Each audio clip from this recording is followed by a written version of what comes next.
الشيطان الرجيم. بسم الله الرحمن الرحيم. الحمد لله رب العالمين. الحمد لله نحمده ونستعينه ونستغفره ونعوذ بالله من شرور أنفسنا ومن سيئات أعمالنا. من يهده الله فلا مضل له ومن يضلل فلا هادي له ونشهد أن لا إله إلا الله وحده لا شريك له ونشهد أن سيدنا حبيبنا محمدا عبده ورسوله أرسله بالحق بشيرا ونذيرا وداعيا إلى الله بإذنه وسراجا. أما بعد. Begin by thanking and praising Allah for the month of Ramadan that's just gone. Alhamdulillah Rabbil Alameen. Alhamdulillah Rabbil Alameen. Alhamdulillah Rabbil Alameen. Praise and thanks to Allah, the one who gave us the blessings of the month of Ramadan.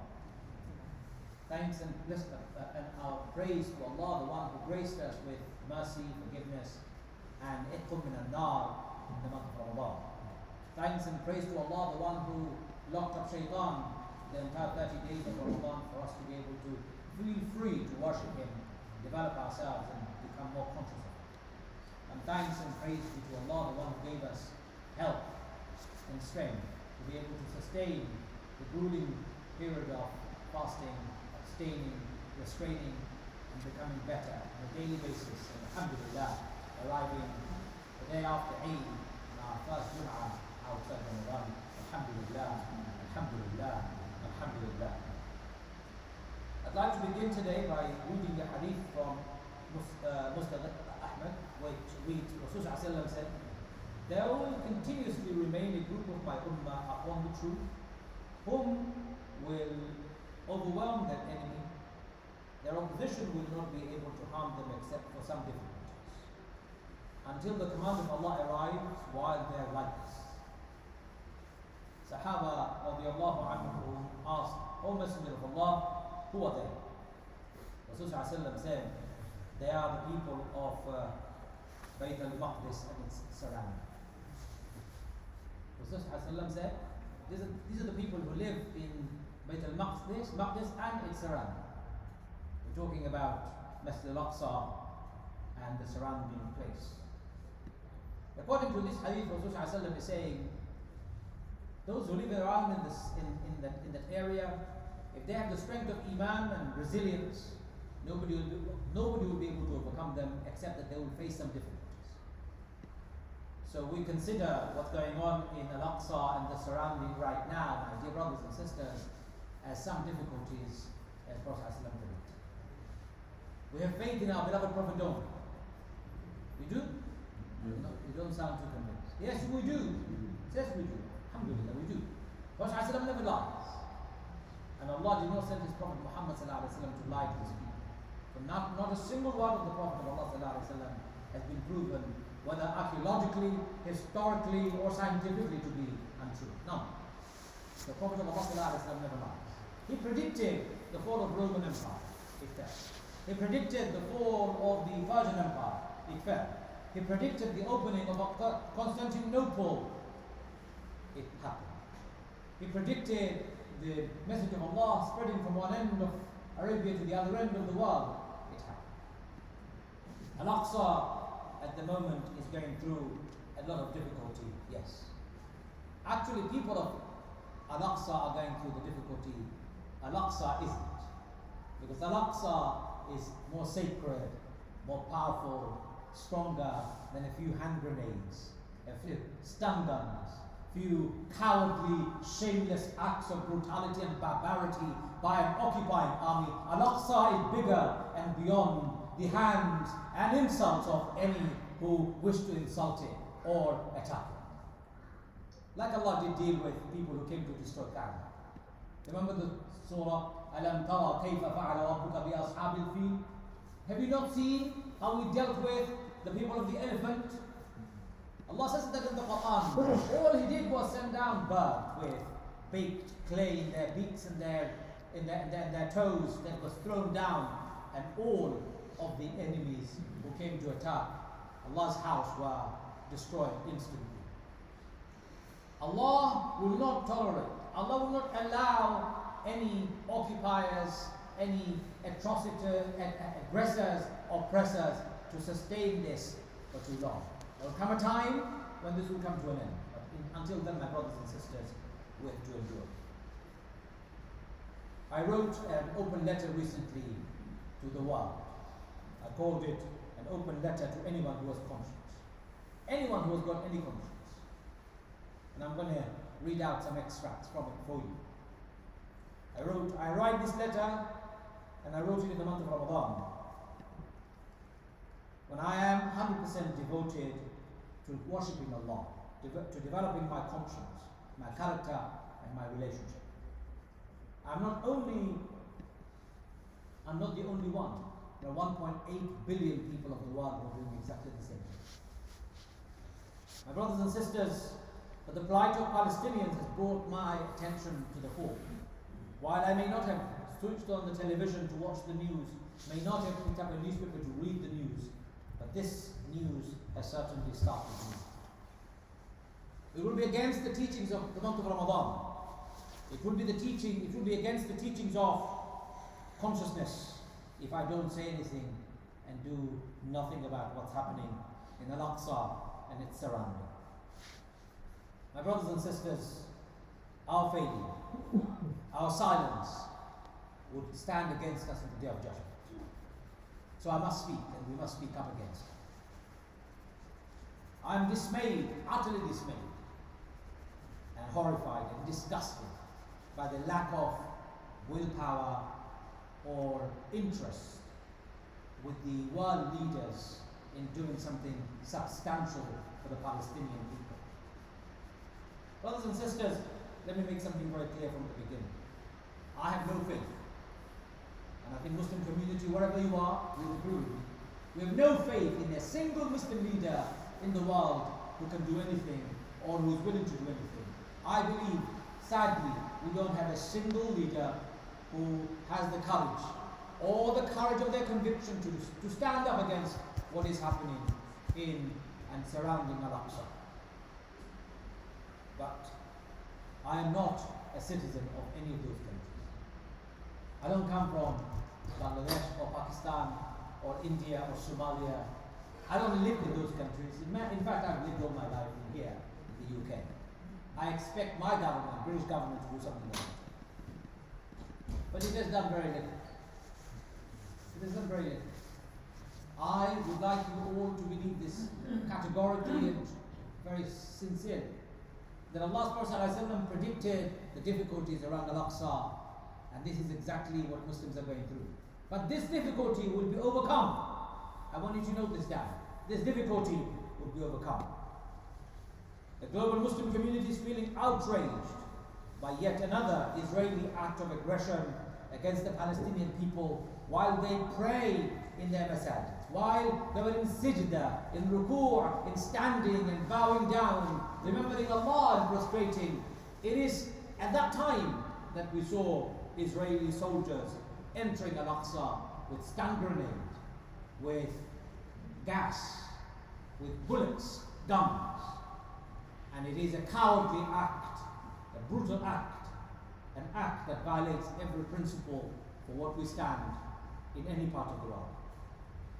My brothers and sisters, the complaint is that Hamas began this struggle, or this problem. They didn't. They were not even anywhere near the sea. If anything, Hamas has been enclosed and their followers in an open prison for the last 15 years in Gaza. They're not allowed to come out, and nobody's allowed to enter. You're not allowed to drive in or drive out without the Israeli government and its military seeing, knowing, and tracking and monitoring every move you make. Yet Hamas is being blamed for the incursion, the desecration, and defiling of our holy space by the Israeli army. I do not hate anyone. Muslims do not hate anybody. I want you to remember this. We don't hate anyone, because hate is not part of our vocabulary. But we hate anybody who perpetrates injustice. We are very good and kind and powerful people together, to people who submit to peace and justice. But you do injustice will speak up against you. You will not be able to silence any one of us. We do not hate people. We hate injustice. I will not be silenced, and you will not be silenced. I remember from this very pulpit, when I came back from Gaza, when I gave a speech, from this very pulpit when I gave a speech, the very next week the mosque management was called up, asking them to sack me because I criticized Israel. Alhamdulillah, the management had the spine to say, you can get lost. You can go to where you want. We have a policy of speaking openly as long as our imams don't violate the law of our land, and he hasn't done it. Alhamdulillah. Many years on, I'm standing here again and speaking to you with disgust and horror in my heart. My brothers and sisters, Muslims are not anti-Semitic. I want you to know this very clearly. Don't let anyone tell you that you're anti-Semitic. You cannot, and you're not allowed to hate a person who is Jewish. It is haram to hate a Christian or a Jew or a Hindu or a Sikh. It is not allowed for Muslims to hate any other human being. We don't hate anybody. We cannot be anti-Semitic. But if you are anti-Semitic, you can't be a Muslim. What we hate is in the name of anti-Semitism what's going on in Israel. It has nothing to do with anti-Semitism. It is a political problem that has been created by a bunch of people who are not interested in the teachings of Moses, who are not interested in God, who are not interested in anything else but their own political interest. We are not anti-Semitic ever, never. We are never anti-Semitic. A Muslim cannot be anti-Semitic at all. You can't be. Prophet Muhammad sallallahu alaihi wasallam said, Musa alayhi salam is my brother. He's my brother. I have a right over Musa, he said. Musa fasted for Ashura, thanking Allah for freeing him and his people from the terror of Pharaoh. One day, I will ask you to fast 2 days, because I have right over my brother Musa. This is what Rasulullah said. Muslims pray and fast in Ashura, thanking Allah for freeing the Jewish people from the tyranny of Pharaoh. How can the Muslims be anti-Semitic? There's a conflation. If you criticize Israel, somehow you're told that you're anti-Semitic. I'm sorry, my brothers and sisters. Never, ever cower to that pressure or that bullying. I call it bullying. All our politicians, most of our politicians are scared, stiff. Media is scared, stiff of saying a single word against Israel because they'll be called anti-Semitic straight away. You can call me anti-Semitic all you like, but I'm not. And my people know I'm not. And my record tells me that I'm not. What I'm talking about is freedom of all people. My brothers and sisters, this unfortunate problem did not begin yesterday. It didn't begin in the month of Ramadan this year. It began a long time ago, when Lord Balfour declared privately and secretly a declaration at the force of a vehement campaign against, a terror campaign against the British by the Zionist forces. And they said, yes, we will give you a state in the Middle East. We'll give you Palestine. Lord Balfour made a declaration. And in 1919, when the French and the British came together and made a secret pact where they carved up the Middle East between themselves, they incited the Arab Saudi region, the Hijazis, to come together and drive out the Turks from their land. When they did that, they came to the Syrians and they tried to rouse the Syrians to drive the Ottoman Empire from their land too. And the Hijazis came over to support the Syrians in driving out the Ottomans out of their land. In return, the Americans promised, Europeans promised, that the Palestinians, the Syrians and Lebanese, together will have one land called Syria as an independent, autonomous state like every other nation state that had been established and declared. That was the promise that was given. And the Hijazis who fought against the Ottomans came and mobilized the force of Syrians to fight against the Ottomans. When they drove them out, French and the Brits had a conference in Paris called the Peace Conference in the Middle East. Guess what? They excluded the Middle Eastern people first. They did not invite those people who are helping them to free Syria and the Middle East from the Ottomans. They did not invite them. They came begging, asking for the door to be opened. And when they were allowed in, they were betrayed. They were betrayed. They were betrayed. The Brits and the French told the Muslims, yes, we may have made a promise, but sorry, we've changed our mind. We have given Palestine to the Brits. They will be the protectorate. We have carved up Syria. Part of it will go to the French and part of it will go to British. And after all of that had been signed, very soon Britain betrayed even the very promise that they made with the Palestinians. They handed over Palestine to the Zionist forces, the Zionist movement, and gave them the land for the Jewish people. And thousands, if not millions of Jewish people from all across Eastern Europe were invited to come over to Palestine and drive up the local native Palestinians in their millions out of Palestine into the Middle Eastern countries. And they still live in refugee camps.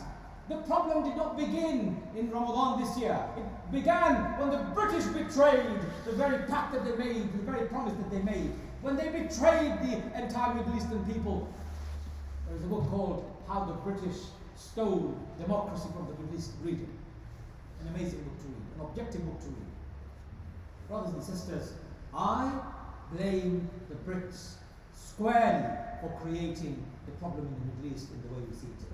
I blame the Brits, the colonial British Empire, for what has happened in the Middle East. And the solution cannot be by you and I demonstrating outside and doing this petition, that petition, I don't know.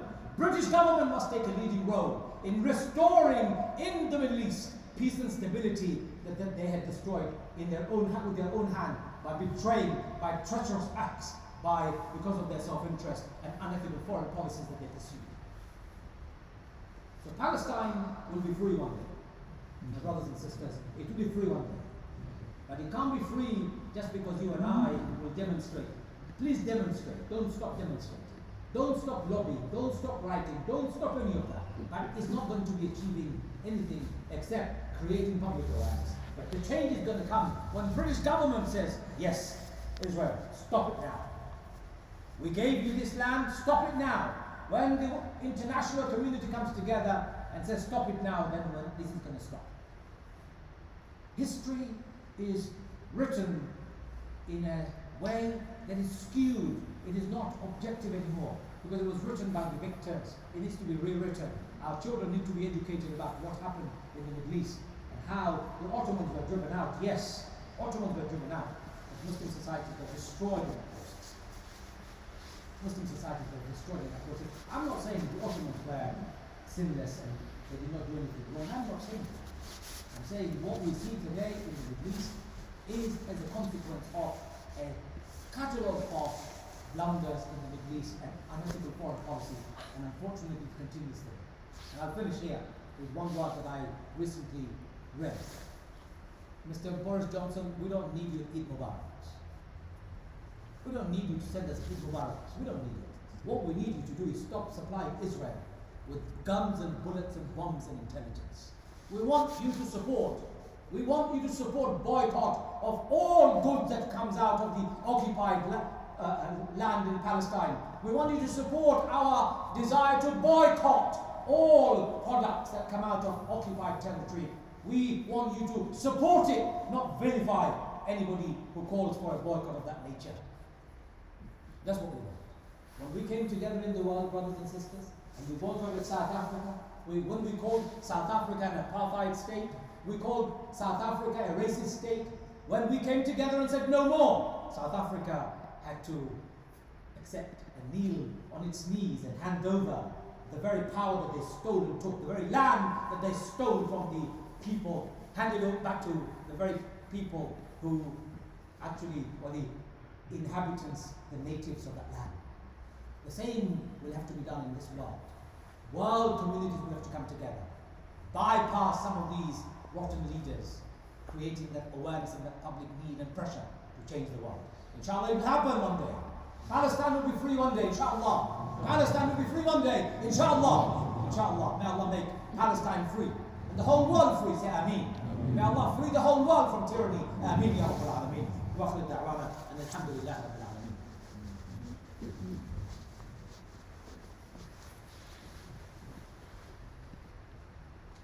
الحمد لله رب العالمين والعاقبة للمتقين والصلاة والسلام على محمد وعلى آله وصحبه وسلم.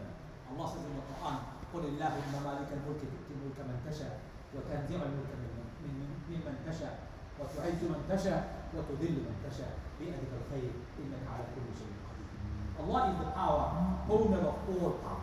قل اللهم مالك الملك. He is the Malik al-Mulk. He is the owner of all power. He gives power to whom he wills. He takes away power from whom he wills. He gives izzah, honor to whom He wills, and takes away izzah from whom He wills. My brothers and sisters, you and I need to deserve power and honor to be able to achieve it, live with it, and live in it. At the moment, the way things are, it doesn't look like as if we deserve power and honor because we're so disunited, so fragmented, and we are so far behind. It's unbelievable. So while I berate the world leaders for their failure, I'd like to invite you to wake up and rise your standard. Rise, my brothers and sisters. Become the best in the world. Why do we only have 10 parliamentarians in British Parliament who are Muslims in name? Very few of them have any interest in Islam or the true Muslim community in this country. Why? Why do we have so few representatives in our local authority? In Enfield Council where we are, how many Muslim councillors do we have? Why? Where have you been? You've lived here for 20, 30 years. Are you not interested? If somebody else is deciding your future, are you not interested in becoming party to power and influencing power for the betterment of the society as a whole? Brothers and sisters, we have a long way to go. Rise and improve your standard. Allah will honor you and I with honor and power when we deserve it. May Allah forgive us. May Allah forgive us.